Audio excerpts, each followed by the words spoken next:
Bienvenue dans cette nouvelle vidéo qui est donc la suite de la vidéo d'avant, enfin juste la suite puisqu'on va quand même pas faire 3 vidéos, qui est donc toujours sur le thème de Cardcaptor Sakura et qui est aujourd'hui la confection du costume de Magical Girl que Sakura porte dans le générique de la série télé. J'ai un doute sur le fait que ce costume apparaisse ailleurs que dans le générique, je ne crois pas. Ou alors il est à la toute fin de la saison en genre hommage, tu vois, en vrai que vous croyez qu'on n'allait pas le mettre, et ben si on l'a mis. Bref, je ne sais plus. Du coup, pour rappel et pour ceux qui tombent sur cette vidéo sans avoir vu celle d'avant, j'ai confectionné donc 2 costumes autour de Cardcaptor Sakura. Qui sont donc une commande pour une petite fille. C'est la deuxième fois que je fais ces costumes puisque les premiers se sont perdus quelque part dans un bureau de poste, enfin dans un entrepôt. Du coup je les refais pour cette petite fille. Pour le costume, donc je vous remets le costume comme je l'avais fait il y a quelques années et je vous mets le costume initial donc qui apparaît dans le générique. Donc pour ce costume, j'ai choisi de confectionner 2 robes. Une robe blanche, toute blanche, qui va servir de sous-robe, et une robe rose qui va servir de sur-robe. L'idée c'était que justement ces robes puissent se porter séparément, qu'elles puissent aussi servir dans autre chose qu'un costume ou un déguisement, qu'elles puissent aussi servir dans la vie de tous les jours de manière séparée. Et que du coup ça donne aussi cet effet de superposition que ça donne dans Cardcaptor Sakura, puisqu'on est sur des costumes qui sont quand même très aériens, très froufroutés. Donc bah, plus il y a de superposition et plus ça donne cet effet. Et si j'avais fait les 2 robes, enfin les 2 couleurs sur la même robe, on n'aurait pas cet effet de superposition et un peu aérien comme ça. Et ben du coup, assez trêve de blabla, c'est parti pour la confection de ce costume.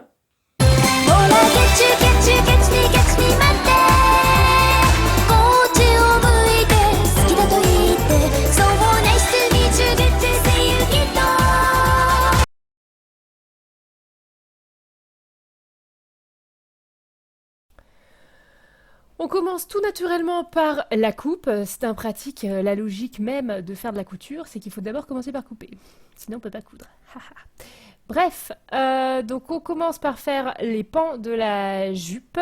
Je fais des pans d'une largeur de 80 cm, donc 80 cm pour le devant et 80 cm pour le dos, ce qui va nous donner une largeur complète de tour de taille de 160 cm, donc elle ne fait pas 160 cm de tour de taille quand même, faut peut-être pas abuser. Mais du coup ça permet de faire des plis et de donner de l'ampleur à la jupe. Et ensuite, donc avec le tissu qu'il me reste, on va faire les 4 morceaux qui vont faire le haut de la robe. J'ai fait 4 morceaux, donc 2 morceaux pour le devant et 2 morceaux pour le dos pour permettre de doubler tout le haut de la robe.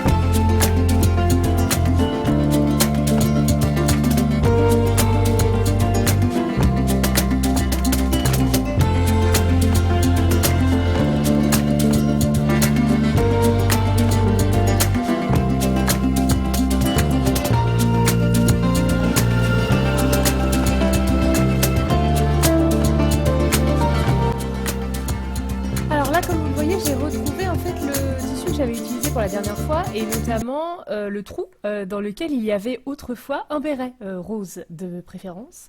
Et en fait j'ai juste réutilisé ce bout là pour récupérer le diamètre du susdit béret pour pouvoir refaire en fait le même béret pour ce costume là parce que c'était un très grand béret, donc je ne pense pas avoir besoin de le modifier.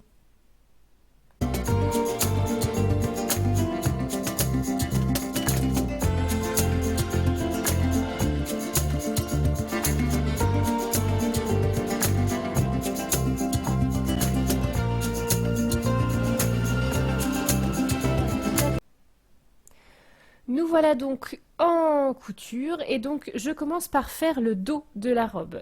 Au niveau du dos de la robe, j'avais décidé de faire un laçage. Du coup, pour pouvoir faire le laçage, il nous faut trois morceaux, donc les deux côtés de la robe et un petit rectangle au milieu que vous voyez à l'écran.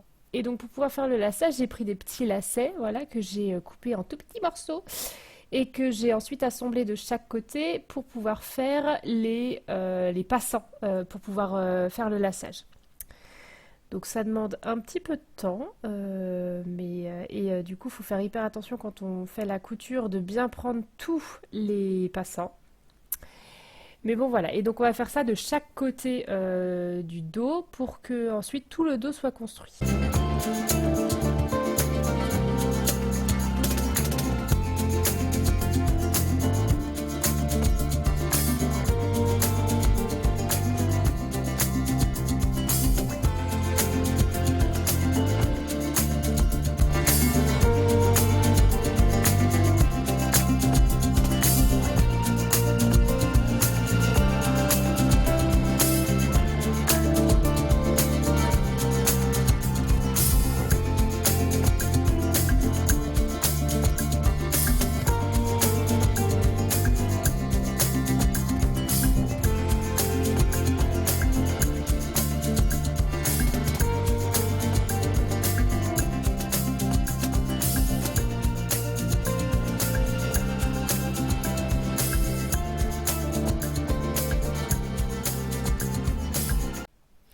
Donc une fois cette étape terminée, j'ai fait la doublure du dos. Donc j'ai fait exactement les mêmes étapes. J'ai cousu mes trois morceaux ensemble sans le laçage du coup puisque c'est l'intérieur.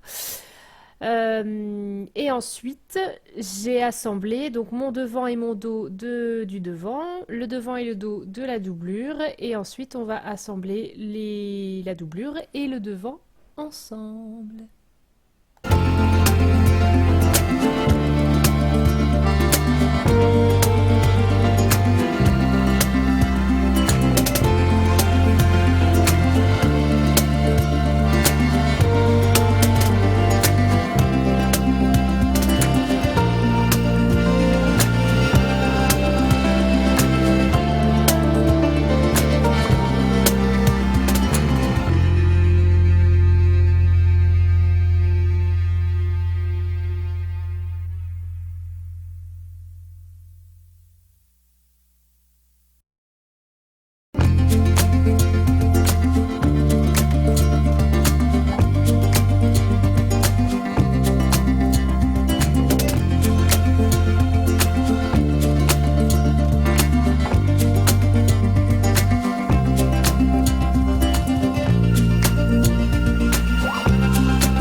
voilà, et donc là le haut est terminé, donc je vais juste rajouter le petit laçage, donc j'ai choisi de mettre un ruban rose, donc du coup je rajoute mon petit laçage pour voir ce que ça donne, et puis le haut comme ça sera terminé.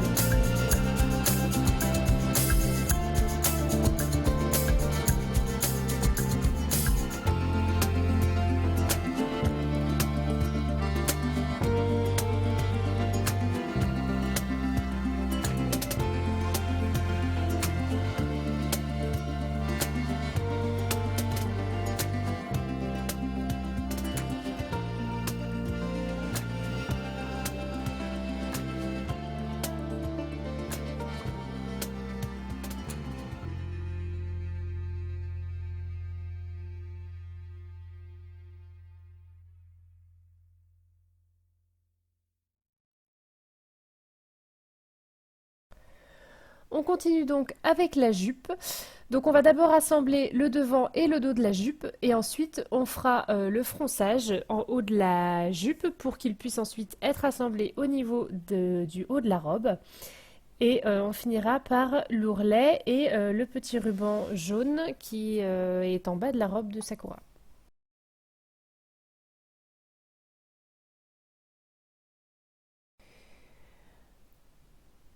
Voici donc l'étape hyper importante du fronçage. Bref, on va arrêter de faire des accents à la con. Non, donc ça c'est l'étape du fronçage. Donc on va utiliser des fils de fronce, on va froncer toute la jupe, on va faire en sorte qu'elle coïncide avec le haut de la robe. Et l'avantage et l'intérêt d'avoir doublé le haut de la robe, c'est qu'en fait la jupe va être coincée entre le devant et la doublure de la robe, donc on ne verra aucune couture, pas de tissu qui dépasse, pas de cochonnerie dégueulasse, non. Tout sera pris dans le haut de la robe. Et donc du coup ça demande de coudre d'abord sur l'envers et ensuite sur l'endroit.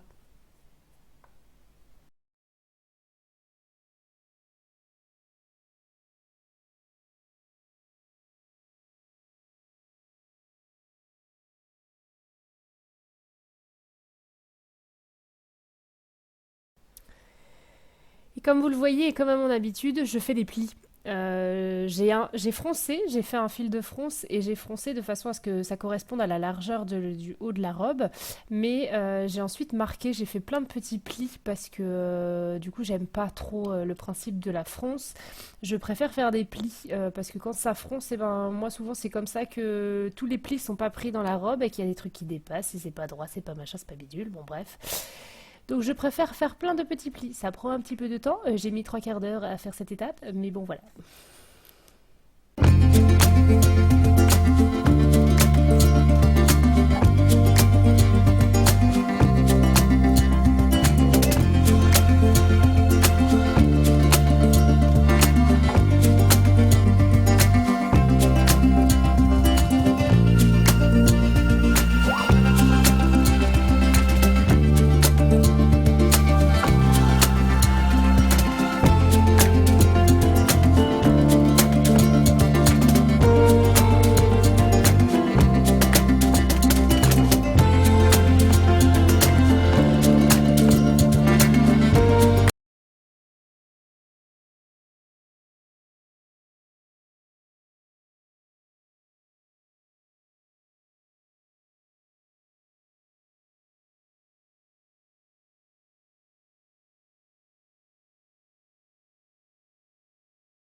Donc,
et donc on termine cette robe en faisant l'ourlet du bas. Donc là on a l'impression que ma machine fait un petit peu du caca, mais pas du tout. En fait j'avais mis un fil très lâche pour pouvoir avoir un repère, pour pouvoir faire l'ourlet correctement et droit surtout. Donc j'ai ensuite fait l'ourlet et j'ai terminé par le petit ruban jaune qu'il y a en bas de la robe de Sakura, qui est donc le petit détail qui fait toute la différence.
Voilà le résultat final. Final. Donc le haut et le bas, hop, avec le petit détail qui va bien.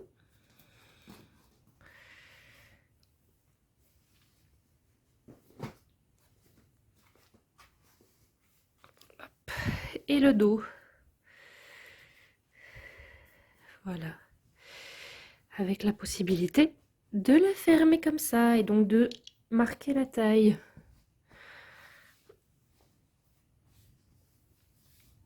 Hop, voilà. Donc du coup c'est la surrobe de Sakura. Tac. Mais du coup toute seule, ça fait aussi une robe d'été. Complètement mettable à n'importe quelle occasion. Voilà, ça fait une petite robe d'été toute sympathique. Et nous voilà partis sur le béret. Donc je ne sais pas pourquoi il n'y a pas l'étape de coupe, mais c'est pas grave, j'ai dû le couper au début avec les autres pièces sans doute. Donc ce béret, c'est pas tout à fait le même que le béret blanc qu'on a pu voir dans la vidéo sur la tenue d'écolière, parce que il est beaucoup plus grand.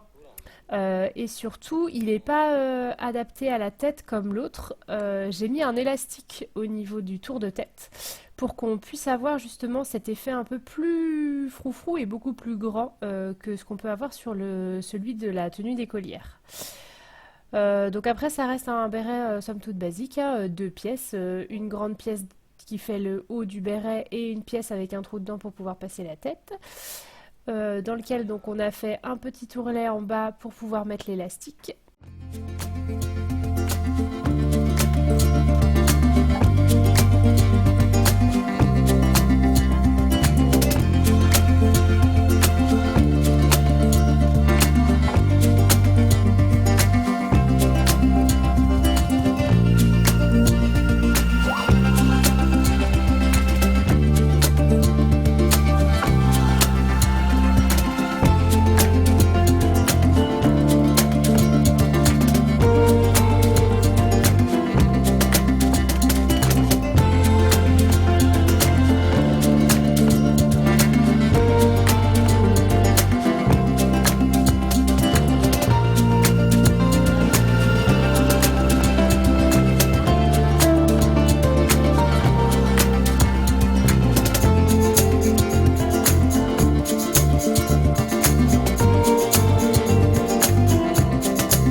Alors, pour ensuite faire le gros nœud qu'il y a derrière le béret, j'ai choisi de couper deux grands rectangles que je vais coudre ensemble et auxquels je vais rajouter un ruban au milieu, ce qui donnera un nœud, tout simplement, voilà.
Nous voilà donc partis sur la robe blanche, maintenant qu'on a fini toute la partie rose. Donc on commence par assembler le devant et le dos au niveau des bretelles. Et j'avais déjà découpé toutes mes parties blanches en coton, en même temps que j'avais découpé la jupe de la tenue écolière. Par contre, mais j'avais pas encore découpé toutes mes parties en broderie anglaise. Du coup, je vais découper toute cette petite partie, c'est-à-dire les manches, le col et le volant en bas.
fois toutes nos parties découpées, on va donc assembler le col et les manches sur le devant et le dos qui sont déjà assemblés. Je choisis de les assembler à plat, donc c'est-à-dire que mon devant et mon dos ils ne sont reliés que par le haut et pas encore par les côtés. Du coup, j'assemble comme ça les manches à plat, ça évite d'avoir à gérer le rond. Du coup, elles sont à plat, c'est beaucoup plus simple à assembler et après en fait on assemble les côtés.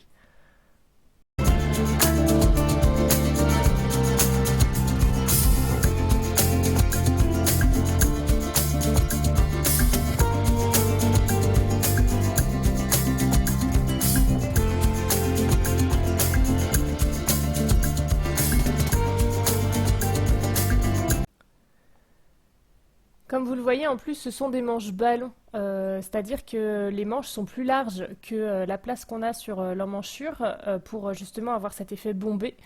Donc le fait de faire à plat, ça facilite encore plus de pouvoir gérer les plis.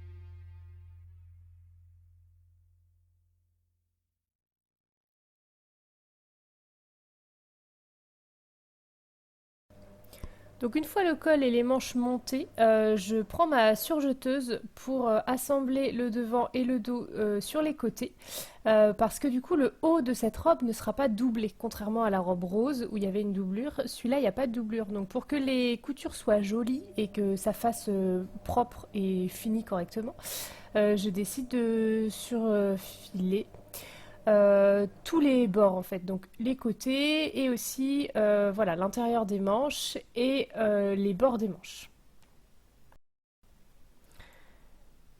Une fois tout surfilé, je reprends ma machine à coudre pour surpiquer toutes les coutures.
Je profite d'être sur la surjeteuse pour surfiler donc mes volants qui vont aller sur la jupe et du coup ensuite de les assembler sur la jupe.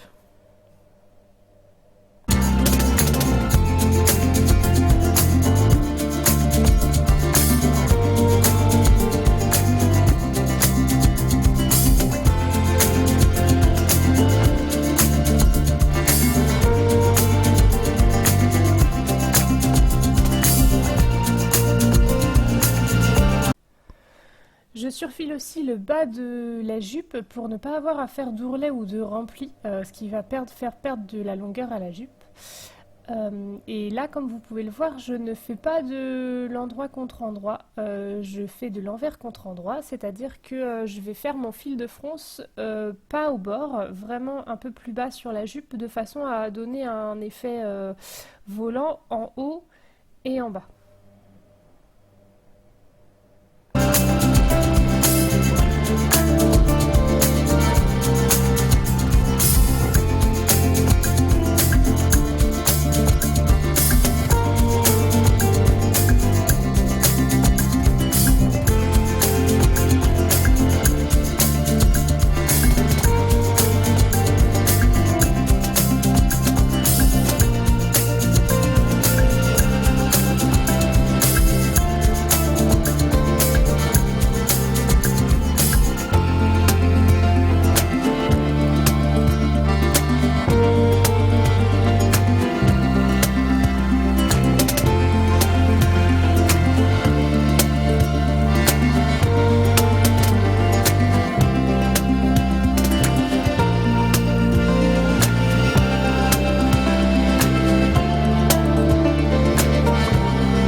On va ensuite assembler le devant et le dos de la jupe, puis on va surfiler ces deux côtés, pareil, pour donner des bonnes finitions.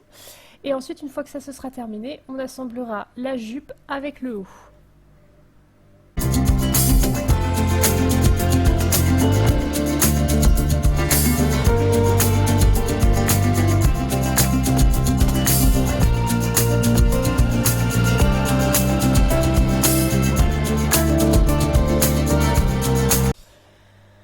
La jupe étant plus large que le haut, parce que du coup on va obtenir un peu les plis, on va du coup, donc on marque le milieu, on marque les côtés et ensuite on utilise un petit fil de fronce pour froncer tout ça. Alors du coup je vous ai déjà expliqué, moi je suis pas hyper fan des fronces, donc je fronce pour le principe et en fait après je vais marquer les plis pour que ce soit propre et qu'il n'y ait pas de petits bouts de tissu qui se barrent à droite à gauche.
comparant avec la robe rose, je me rends compte que cette robe blanche est plus grande que la robe rose, sachant que toutes les deux sont faites dans du 10 ans, mais pas sur les mêmes patrons.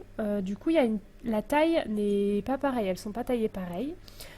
Du coup, pour être sûr que cette robe blanche va pas vraiment être trop grande et va pas tomber, je décide de rajouter un élastique au niveau de la taille. Sachant que de toute façon, ces robes sont déjà trop grandes vu que je les ai faites une taille au-dessus par rapport à sa taille à elle. Donc je décide de rajouter un élastique dans le dos, histoire que ça taille et que du coup ça se resserre au niveau du dos, ce qui va lui permettre que ça se taille bien au niveau de sa taille. Et je vais aussi rajouter des élastiques au niveau des emmanchures.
Les manches sont donc quasiment terminées, il manquera le petit nœud à rajouter pour la déco.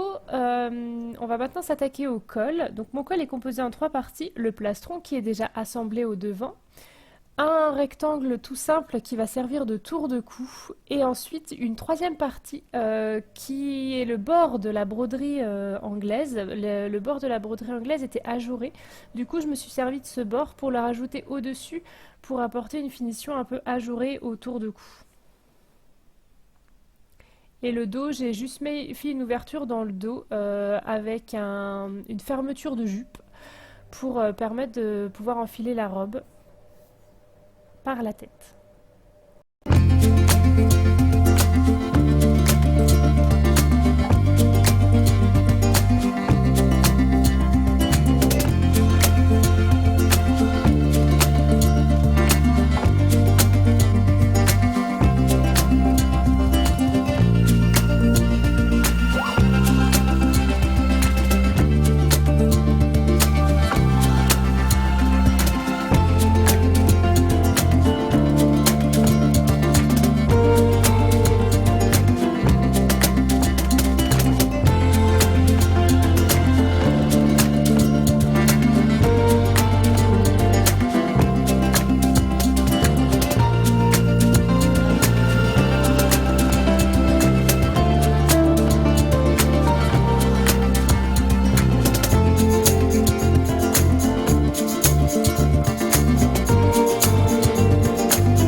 termine donc avec les finitions. Donc comme je l'ai dit tout à l'heure, il y a des petits nœuds au niveau des manches sur le costume de Sakura. Donc on fait les petits nœuds aussi en broderie anglaise au niveau des manches. Et ensuite, on fera le ruban rouge qu'elle a au niveau du col. Donc là, j'ai juste pris un ruban tout simple que j'ai assemblé pour qu'elle puisse faire un nœud.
Donc, bon, la robe rose, ça fait un petit moment qu'elle traîne, donc forcément, elle mérite un petit coup de repassage.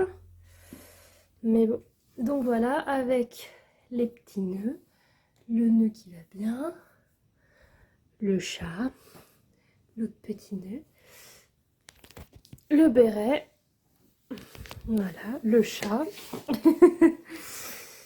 et donc la sur-robe et la robe en dessous qui dépasse. Voilà, bon, elle est un peu moins large que l'autre. Mais bon, je me dis que là, ça se voit parce qu'elle est à plat, mais ça se verra peut-être moins une fois portée.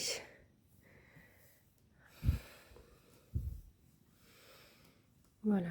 Bon, ce coup-ci, j'ai essayé de prendre, de pas oublier de prendre des photos. Voilà.